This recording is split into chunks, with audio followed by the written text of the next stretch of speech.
අපිව බාගෙට දන්න මිනිස්සු තමයි හැමතිස්සෙම අපිත් එක්ක ඇරියස් හදාගන්නේ. අපිව හොඳට දන්න මිනිස්සු ඉන්නව නේද? හොඳට අපිව රීඩ් කරලා අපේ ඇතුළාන්තේ දන්න, අපි කැමති දේ මොකක්ද අකමැති දේ මොකක්ද කියලා අපේ ඇතුළාන්තේ දන්න කිසිම මිනිහෙක් අපිත් එක්ක එහෙම ලොකුට ඇරියස් හදාගන්නේ නැහැ. ඒගොල්ලෝ අපිව දන්නවා, අපිට ආදරේ. අපේ තීරණ වලට උදව් කරනවා. අඩුපාඩුවක් තිබ්බත් පෙන්වන එක වෙනම දෙයක්. ඒවට ඉන්සල්ට් කරන්නේ නැහැ. ඒවා හෙලා දකින්නේ නැහැ. ඒවට ගරහන්නේ නැහැ. ඒවා පාත දාලා පාගන්නේ නැහැ. එහෙම කරන්නේ ගොඩක් වෙලාවට අපිව බාගෙට දන්න කට්ටිය. බාගේ කට්ටිය. බාගේ කට්ටිය ඇසුරු කරන එක හරි භයානකයි. හේ දන්නවද? අපි හොඳටම සැලසුම් කරලා පුදුමාකාර ආදරයකින් සංවිධානය වෙන ජීවිතයේ සමහර සංසිද්ධි තියෙනවා. ඒ හැම දෙයකදීම අර මිනිස්සු බාල්දියක් දානවාමයි. අනිවාර්යෙන් මොනවා හරි කොකක් අදිනවා. එක්ක බෑ කියලා හරි කියනවා. ඔයාට පුළුවන් මේක කරන්න.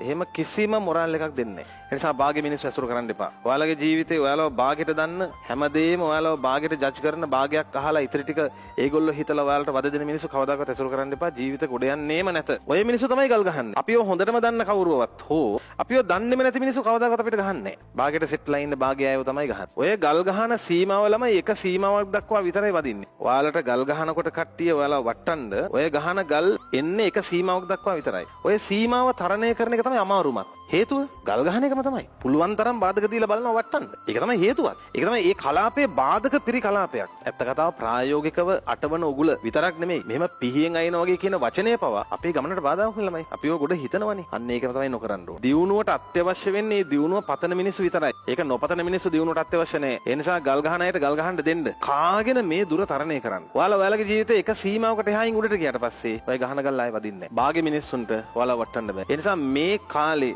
මහන්සි වෙන්න තියෙනවා නම් කාගෙන මහන්සි වෙන්න ඔය එක එක වචන වලට උඹට බෑ උඹට කවද්ද පුළුවන් උඹලා කොයි කාලෙද මේවා කරන්නේ අන්න ඒ වගේ කුඩු කේඩු වචන වලට ජීවිතේ වැටෙන්න දෙන්න එපා. එක දවසක උඩටම ගියාම ඔයාලට තේරෙයි මේ පල්ලෙහේ ඉඳන් මේ ගල් ගහන කට්ටිය නිකන් ඒගොල්ලෝ සෙල්ලම් කරනවා ඒ ගතියක්. හේතුව දන්නවද? ගහන ගල් ආයෙම වැටෙන්නේ යාළ ගොල්ලටම තමයි. ඔයාලා ඊට උඩට ඇවිත් බය වෙන්න දෙයක් නැහැ. ඒ නිසා කාගෙන උඩටම යන්න. මැද රැඳෙන්න එපා.